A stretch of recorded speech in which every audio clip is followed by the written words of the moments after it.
dahil baka mabigla ka sa lakas ng power at torque ng isang big bike? Well, in this video guys, tatalakayin natin yung mga sports bike ni Honda at the same time yung kanilang pang-touring na big bike.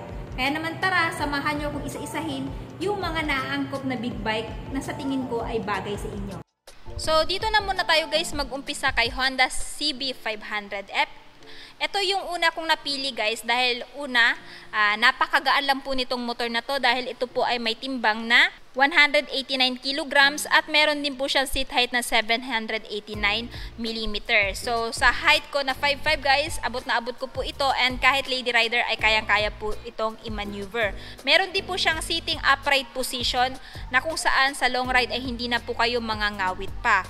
Displacement niya guys is 471cc at syempre meron lang naman siyang lakas na 35.0 kilowatts at 8,500 RPM and max torque of 43.2 Nm at 6,500 RPM. So this one guys is bagay na bagay sa mga lady rider na galing sa clutch na motor tapos mag-upgrade ng big bike kasi again katulad ng nasabi ko kanina, napakagaan at saka napakadali lang din po nitong i-maneuver. So yung SRP niya guys, kung interested kayo dito is 379,000 pesos kung bibilhin niyo ng cash. Yung down payment is 151,600 kung gusto nyo po ng hulugan at monthly for 3 years na 11,496.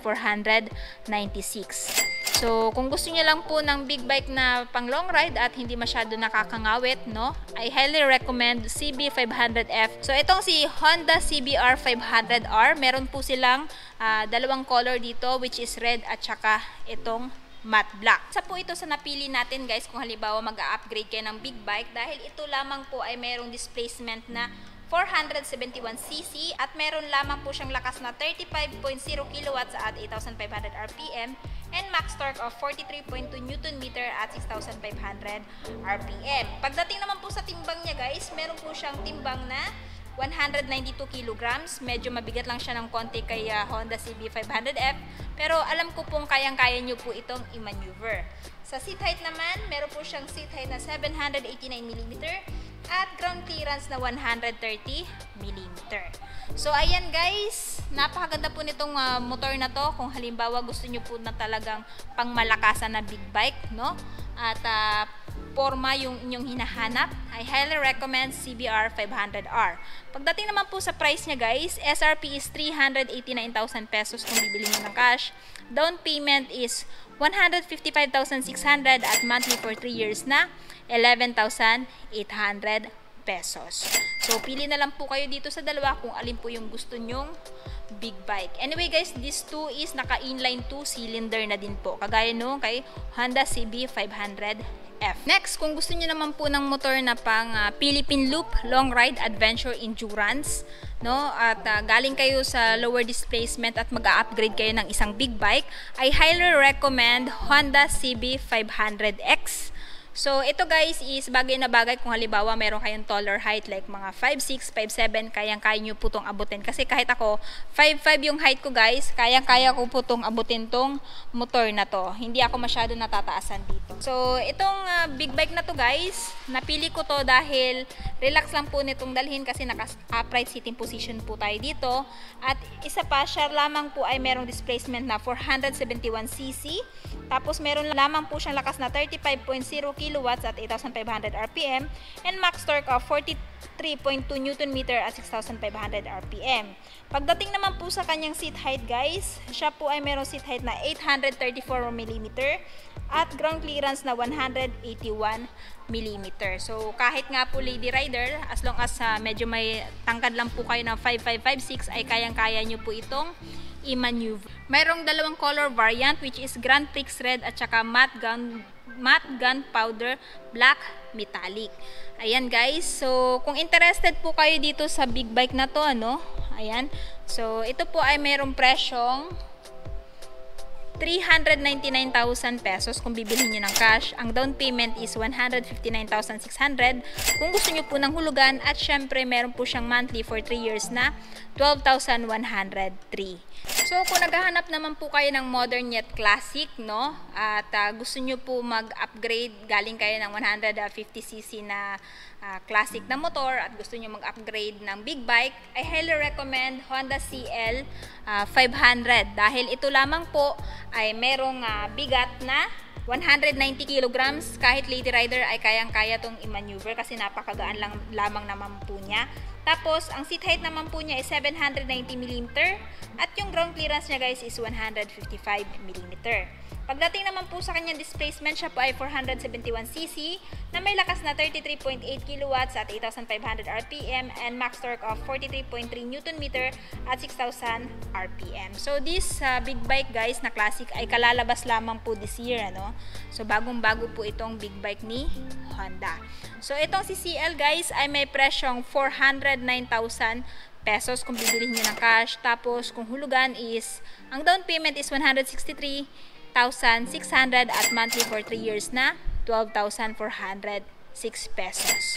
So, kung naghahanap po kayo ng modern classic na big bike and ayaw nyo mabigla sa kanyang hatak at saka sa torque, this one is goods na goods para sa inyo kasi napaka-forma din po nitong big bike na to. Ayan. Next, kung naghahanap naman din po kayo ng medyo mababa talagang seat height na classic na motor, I highly recommend Honda Rebel CMX 500. Kasi itong si Honda Rebel guys ay meron lamang pong timbang na 191 kilograms. Same lang din po sila nung Honda CL 500. Same lang sila ng bigat.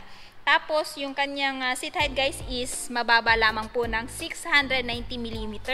So, kahit may height ka guys na mga 5 flat, kayang-kaya mo tong abutin. And pagdating naman po sa ground clearance niya, mababa lang din po dahil meron siyang ground clearance sa 124mm. Sa displacement is 471cc. So, expressway legal na din po siya. Next is yung kanyang power is nasa 34.0 kW at 8,500 RPM and max torque of 43.3 Nm at 6,000 RPM. So si Honda New Rebel guys is nagkakahalaga ng ayan, 399,000 pesos. Kung interested po kayo nito, mas maganda pong i-spot cash nyo na lang para wala na po kayong sakit ng ulo. Pero kung gusto nyo naman po ng hulugan, ang down payment is 159,600 at monthly for 3 years na 12,103. Ayan. So, ayan guys, yung sa tingin kong nababagay na big bike, lalong-lalo na kung gusto nyo nang mag-upgrade.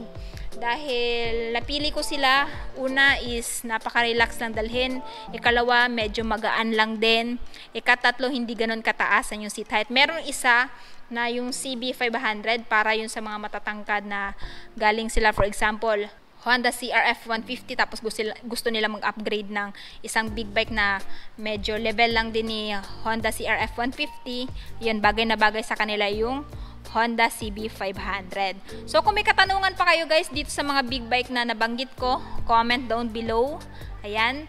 So binabasa ko naman po palagi yung mga comments ninyo. At syempre, kung hindi pa po kayo nakapag-subscribe sa channel ko, huwag kalimutan mag-subscribe para ma-notify kayo ng mga video na kagaya nito. And itong mga big bike na to guys is available po dito sa Honda Venus Marketing sa may Konakotan, Tagum City. Katabi lamang po siya ng Kawasaki Crib Tagum. So, kung dadaan po kayo dito, makikita nyo po yung kanilang store. So, yun na nga guys, natapos na nga natin ikutan yung 5 big bike. Alin sa 5 big bike na yun yung natitipuhan yung bilhin? I want to know your thoughts below. And syempre, kung may katanungan pa kayo doon sa 5 big bike, i-comment nyo lang sa baba. Anyway, palagi ko naman binabasa yung mga comments niyo. And kung gusto nyo pa pong makapanood na video na gaya nito, huwag kalimutan mag-subscribe para ma-notify kayo once may bago tayong upload. And also, please follow my Facebook page, TikTok and Instagram, Langga Gayle. So, ayun guys, hanggang dito na muna tayo. Ride safe and peace out.